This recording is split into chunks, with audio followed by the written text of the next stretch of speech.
anak-anak hebat, bertemu lagi dengan Ibu dalam pelajaran IPA.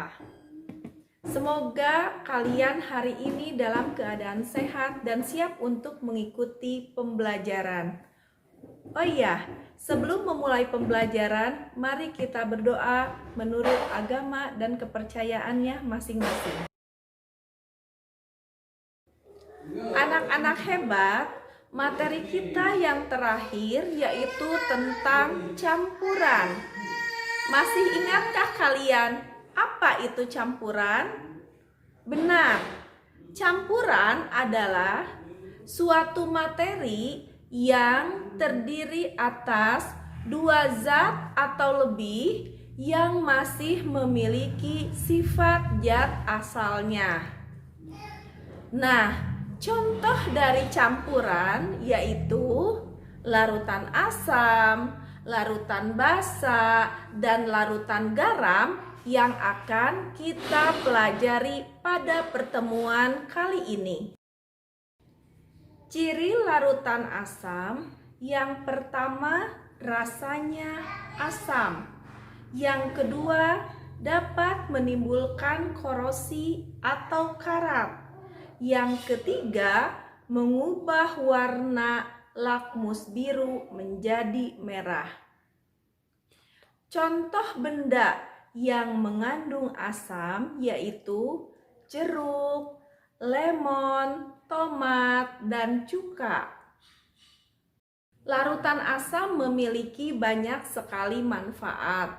Di antaranya yaitu untuk industri makanan, untuk industri minuman, dan lain sebagainya.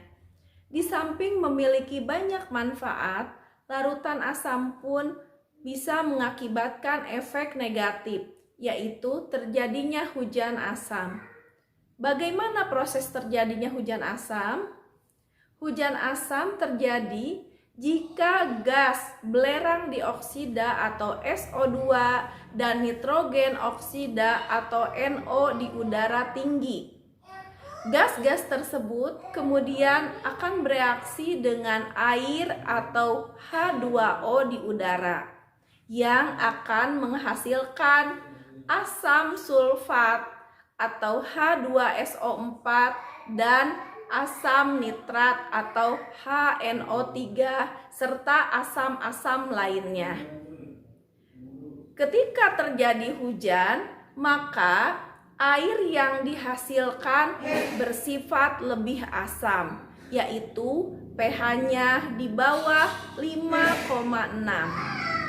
Nah, itulah yang dinamakan hujan asam. Ciri larutan basa, yang pertama mempunyai rasa agak pahit, yang kedua terasa licin di kulit, yang ketiga mengubah warna lakmus merah menjadi biru. Contoh benda yang mengandung basa yaitu sabun cuci, sabun mandi, sampo, pasta gigi, obat mah, dan pupuk. Reaksi yang dapat menghasilkan garam yaitu reaksi antara asam dan basa atau reaksi netralisasi. Contoh reaksi asam dan basa atau reaksi netralisasi yaitu reaksi antara asam klorida atau HCl dengan natrium hidroksida atau NaOH yang akan menghasilkan garam, natrium klorida, dan air atau H2O. Indikator. Indikator adalah suatu senyawa yang dapat mengidentifikasi asam dan basa. Indikator ada dua, yaitu indikator alami dan indikator buatan. Indikator alami adalah suatu senyawa dari alam yang dapat digunakan untuk mengidentifikasi asam dan basa. Berbagai jenis tumbuhan dapat digunakan sebagai indikator alami. Contohnya yaitu kunyit, bunga mawar, bunga kembang sepatu, kubis merah, geranium, bayam merah, dan sebagainya. Pada larutan asam, ekstrak kunyit berubah warna menjadi kuning cerah. Pada larutan basa berubah warna menjadi jingga. Untuk kubis merah, pada larutan asam akan berwarna merah dan pada larutan basa untuk basa lemah akan berwarna hijau dan untuk basa kuat akan berwarna kuning. Pada bunga mawar, pada larutan asam warnanya menjadi merah muda dan pada larutan basa warnanya hijau. Untuk bayam merah, pada larutan asam warnanya merah muda dan pada larutan basa akan berwarna kuning.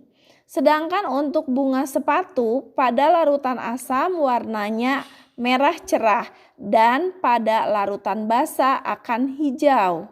Untuk geranium pada larutan asam akan berwarna orange dan pada larutan basa akan berwarna kuning.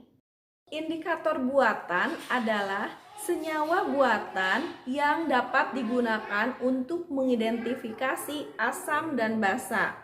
Salah satu contoh indikator buatan yaitu kertas lakmus. Lakmus ada dua, yaitu lakmus merah dan lakmus biru. Di dalam larutan asam, lakmus biru berubah menjadi merah, sedangkan di dalam larutan basa, lakmus merah berubah menjadi warna biru. Nah anak-anak, sekian materi pembelajaran dari Ibu. Ibu harapkan kalian tetap menjaga protokol kesehatan dan tetap melakukan aktivitas positif di rumah. Wassalamualaikum warahmatullahi wabarakatuh.